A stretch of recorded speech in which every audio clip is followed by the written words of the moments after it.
Bonsoir tout le monde. Pour commencer et pour gagner un peu de temps, je vais vous demander si vous pouvez scanner ce QR code et répondre rapidement à ces trois questions. Ça va nous être utile peut-être pour la suite. Donc cette présentation, elle découle principalement en fait d'une observation personnelle. Je me présente, je suis Bradei Fatma, je suis ingénieure sciences en informatique de formation et je pratique en développement logiciel en Java depuis maintenant plus qu'une décennie. Je ne sais pas votre cas, mais moi, j'ai eu l'occasion de travailler sur plusieurs projets. Et, euh, et parfois, en fait, la qualité du code n'était pas toujours au rendez-vous. Donc, parfois, en fait, ça a créé des situations un peu plus compliquées sur des bugs un peu difficiles à corriger, parfois des situations un peu de stress, des frustrations. Et, euh, et, et voilà, donc ça relève parfois, en fait, donc ça part réellement d'une observation au niveau de la qualité de code et du déroulement des projets en informatique. Voyons ensemble peut-être si vous avez pu répondre au sondage. Voyons ensemble le résultat du sondage. Je travaille sur un logiciel bien conçu et je suis très satisfait. Donc, non, 36%. Nous, pardon.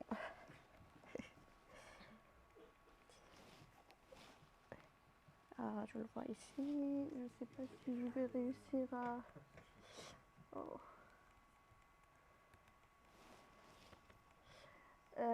Nous avons une lourde dette technique, oui, 60%.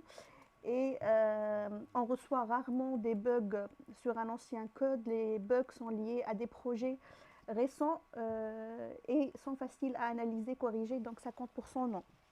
Donc réellement, ça rejoint, heureusement, ça rejoint la constatation et l'observation. Donc on se partage vraiment cette vision-là. Et, euh, et donc, euh, et donc aujourd'hui, donc malgré les bonnes pratiques, malgré la mise en place de l'agilité, malgré les différents outillages qui sont mis en place aujourd'hui, on peine toujours à créer du succès au niveau du logiciel et ça se trouve que de nombreux projets en fait échouent. Donc quand j'ai cherché des exemples sur Internet, j'en ai trouvé plusieurs et j'ai retenu un exemple qui était le Nightmare on Wall Street. C'est le cas d'un courtier en bourse, donc là où un bug informatique a coûté 440 millions de dollars. Les raisons qui ont été constatées, c'est la complexité du base du code. Un code qui est accumulé depuis des années, normalement, en fait, ça ne devrait pas causer ça devrait pas légitimiser en fait un tel bug et une telle problématique. Il y a aussi un autre rapport qui dit que le code qui a été passé en prod n'a pas été suffisamment reviewé ni testé avant la mise en prod. Là, c'était un exemple parmi d'autres et les statistiques en fait ont montré que 66% des projets logiciels échouent selon le rapport KAU 2020 du groupe Standish. Et apparemment, en fait, cette constatation-là, on ne l'a pas fait, c'est-à-dire c'est pas que nous, dans cette salle, qui a fait déjà cette constatation-là. Cette constatation-là, elle a été faite des décennies auparavant et on se posait toujours en fait la question, c'était quoi la composante qui nous manque aujourd'hui pour avoir du succès au niveau du logiciel. Pour répondre à cette question, on va explorer ensemble les conclusions qui ont été tirées par nos prédécesseurs à travers un petit brin d'histoire. Alors, cela remonte à 2001, lors de l'apparition de l'agilité. Donc, on sait tous que l'agilité, elle a été introduite pour créer des feedback loops, pour pouvoir répondre rapidement aux changements, pour pouvoir anticiper la découverte des problèmes et y remédier d'une manière efficace. Donc plein d'entreprises, plein d'organismes ont l'adopté, donc se sont mis à l'adopter et à l'implémenter.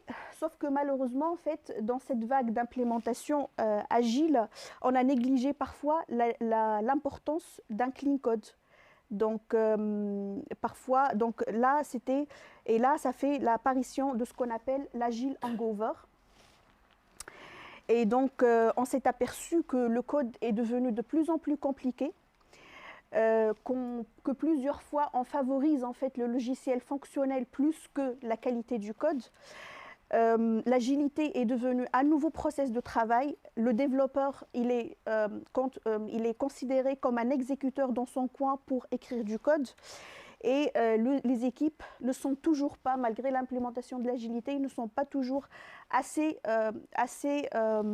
soudés. Et chacun, finalement, en se trouvant dans des situations un peu compliquées, chacun finit à défendre sa position. Donc, pour répondre à cette situation-là, un peu ce qu'on appelle le hangover, à ces mots et à ces frustrations, lors d'une conférence agile, en 2008, Robert Martin a proposé une 5e valeur pour le manifeste agile, à savoir craftsmanship over execution. Donc, c'était un peu pour tirer la sonnette d'alarme et d'alerte par rapport à tout ce hangover-là et cette situation-là. Donc, quelques temps après, il y a eu l'apparition de ce qu'on appelle le manifesto Craft. Donc, ça, c'est le manifesto Craft. Et du coup, c'est quoi? C'est quoi le software craftsmanship? Donc, pour vous rassurer, ce n'est ni une méthodologie, ce n'est ni une technique. Le software craftsmanship, c'est plutôt un mindset, une attitude et un ensemble de valeurs. Donc, comme dit précédemment, ça vient pour répondre à des maux et des frustrations et les aspirations des développeurs artisans. Donc, c'est une philosophie qui considère le développement logiciel comme un artisanat professionnel, où les développeurs, tels des artisans passionnés, recherchent continuellement l'excellence technique et la qualité de leur travail. Le software craft s'articule autour de 4 principes. Donc, chaque principe Craft, il vient comme réponse à un principe agile déjà existant. Donc, ça c'est le manifesto agile. Donc, on va trouver, pour remplacer le premier principe agile, avoir le logiciel fonctionnel plus qu'avoir les documentations exhaustives. Donc, le Craft, il vient pour répondre et dire pas seulement des logiciels fonctionnels, mais aussi des logiciels bien conçus. Pour la deuxième valeur agilité, s'adapter au changement plus que suivre un plan, il va répondre par pas seulement l'adaptation au changement, mais aussi l'ajout constant de la valeur. Pour la troisième, les individus et leur interaction plus que les processus et les outils. Et là, le Craft, il répond en disant pas seulement les individus et leur interaction, mais aussi une communauté de professionnels. Et pour la dernière, la collaboration avec le client plus que la négociation contractuelle.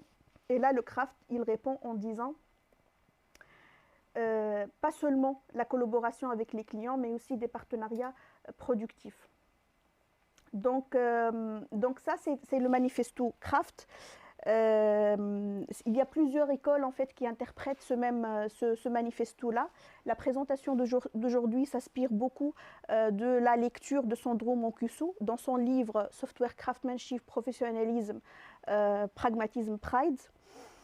Donc, voyons ensemble en fait cette lecture-là et parlons plus particulièrement des logiciels bien conçus. Donc aujourd'hui, en fait, on a tendance tous à faire des logiciels fonctionnels, mais un logiciel fonctionnel n'est pas forcément bien conçu. Et donc, pour ma part, je n'exagère pas quand je dis qu'un logiciel mal conçu est une truc dangereuse, en fait. Pour moi, je le vois comme car finalement, en fait, et ça peut aller au-delà de l'aspect financier, car finalement, un logiciel mal conçu, il va accumuler... En bas, c'est tu m'as cassé. Oui, c'est ça. Pardon. Donc, un logiciel mal conçu, il va accumuler la dette technique, il va être non maintenable, il va être non évolutif et il ne pourra pas répondre aux changements qui était finalement l'objectif en fait de l'implémentation de l'agilité. Il va être non fiable avec des bugs découverts tardivement parfois en prod et cela certainement va impacter les TMM qui seront rallongés.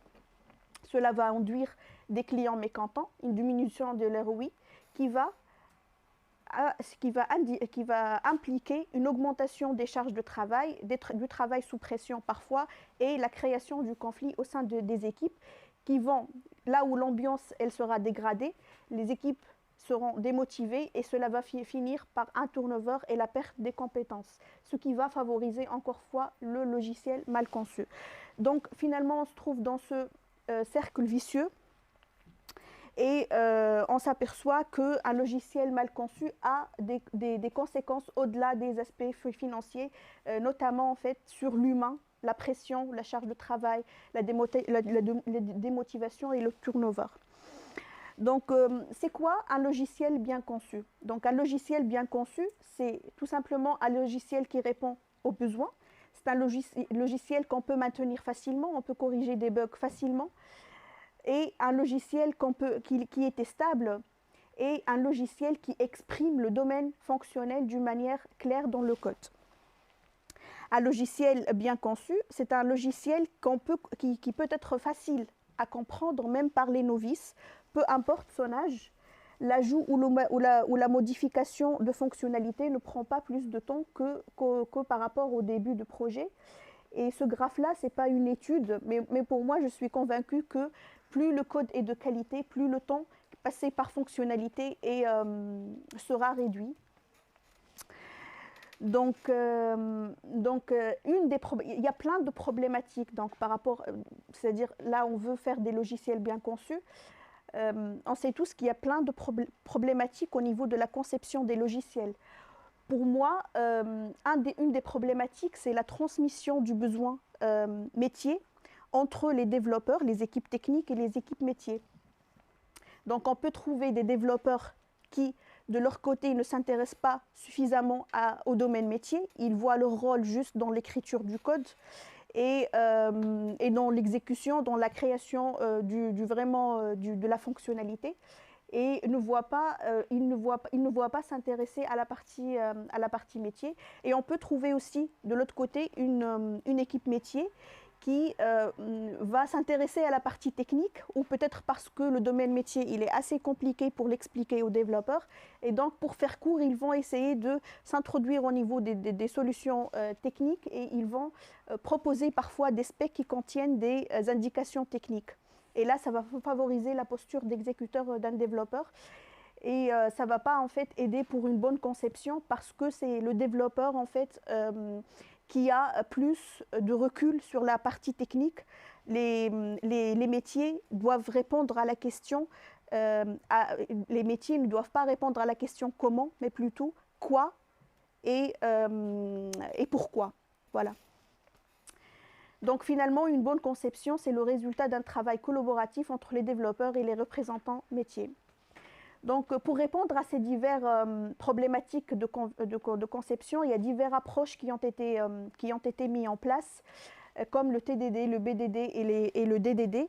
Donc en résumé, le TDD, il va travailler sur la problématique de testabilité, se concentre sur les tests unitaires. Le BDD sur le comportement attendu du logiciel et le DDD sur la modélisation du domaine métier. Donc ensemble, ces différentes approches ensemble, ils vont contribuer à améliorer la conception, à avoir un logiciel maintenable et facile à maintenir. Mais malgré ces différentes approches, en fait, malgré la volonté en fait, de faire des logiciels bien conçus, on peut se trouver parfois à travailler sur des logiciels qui sont avec des techniques. Mais ici, la dette technique ne doit pas en fait justifier l'ajout du mauvais code en fait, lors du développement d'une nouvelle fonctionnalité. Donc notre valeur ajoutée, elle doit être au-delà, en tant que développeur, elle doit être au-delà de corriger des bugs et de créer des nouvelles fonctionnalités. Certains développeurs, ils se voient un peu réticents par rapport à la pratique du refactoring. Et leur raison, donc leur motivation, c'est la peur de faire des régressions, le manque du temps, ou voilà, ils ne voient pas l'intérêt, donc ils disent que c'est déjà implémenté comme ça, pourquoi est-ce que je viens pour le modifier? Il y a aussi une quatrième catégorie qui crée des USD techniques, donc ils voient des problèmes au niveau du code existant. Bah, c'est une bonne initiative, mais malheureusement, en fait, ces US-là, on sait tous qu'ils ne voient jamais le jour, en fait. C'est-à-dire, c'est bonne initiative, mais malheureusement, ça ne va pas améliorer la structure du code. Et finalement, en fait, on voit aussi parfois des code reviews qui sont refusés parce qu'ils contiennent des refactorings. Donc, ils sont rejetés par le reviewer, y compris le tech lead, parce que c'est la culture là, c'est la culture en fait de l'équipe un peu qui intervient. Ça revient à ça en fait. Le tech lead, il va avoir peur d'avoir des problèmes en prod. Peut-être il a des objectifs en fait sur le nombre de bugs qu'il doit y avoir en prod. Il y a plein de contraintes peut-être qui finalement font de rejeter et ne pas vraiment encourager ces refactorings là. On le motive, on dit parce que c'est des refactorings conséquents, mais à mon avis, en fait, même si c'est conséquent, ça vaut le coup en fait de le considérer et ne pas le rejeter. Et j'ai vu en fait dans mon parcours, j'ai vu des cas en fait là où ça dégénère un peu vers des conflits même interpersonnels.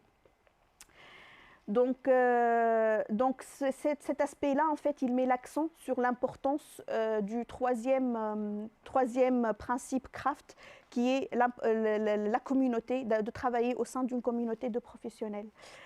Donc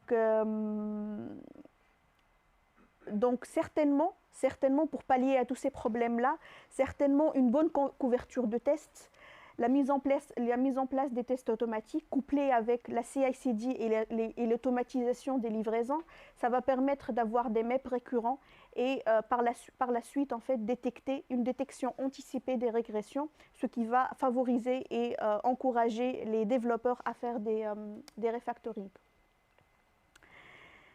Donc, réponse au changement et ajout de la valeur. Donc, les projets de création de logiciels, finalement, en fait, c'est des projets d'investissement qui s'attendent à avoir des ROI. Et nous créons des logiciels pour répondre à un besoin. Donc, lors de toute réponse à un changement, on doit se poser la question si on est amené à ajouter de la valeur via ce changement-là. Donc, le développeur qui s'approprie le domaine métier va se trouver en train de challenger l'équipe métier sur ce changement. Et dans ce genre de situation, Sandro Mancuso met l'accent sur certaines valeurs. Et là, on parle un peu sur les valeurs craft. Ce n'est pas une partie technique, mais c'est un petit rappel. Mais peut-être ça permet aussi des petites remises en question. Mais les valeurs craft, c'est pas figé, comme j'ai dit. En fait, c'est des valeurs qui changent d'une personne à une autre, d'une lecture à une autre. Mais là, en fait, c'est recommandé par... moi aussi, en fait, je partage un peu parce que finalement, en fait, un développeur, il va se trouver à interagir avec un environnement. Et je trouve que c'est important, en fait, qu'il incarne le courage, la fiabilité et la transparence. Parfois, en fait, il y a des situations, je ne sais pas en fait, mais il y a des situations là où le métier ou parfois la partie métier, en fait, il essaye de nous convaincre à accepter des deadlines ou à accepter des solutions. Je trouve que c'est important parfois en fait d'avoir du courage et du transparence pour dire non et proposer des alternatives. C'est important aussi que le développeur réussisse à challenger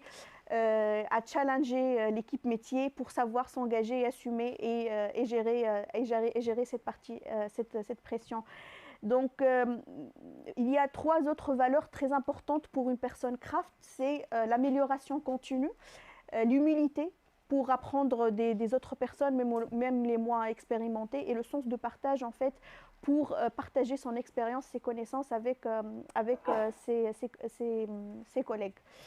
Donc, c'est bien d'avoir toutes ces valeurs-là, mais je trouve que l'environnement aussi, il doit c'est plus efficace, c'est plus pertinent de travailler dans un environnement qui partage avec nous tous ces valeurs, et d'où l'importance en fait de l'environnement d'une personne craft.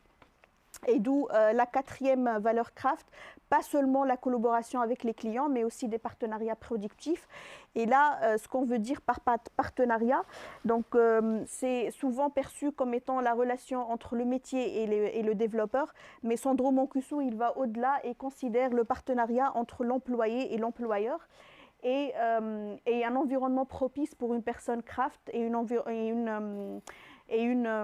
entreprise en fait qui veulent adopter les valeurs craft, bien sûr via sa culture et valeurs, en promotant une culture de travail, d'apprentissage, d'excellence technique, promouvoir la culture de partage et de mentoring.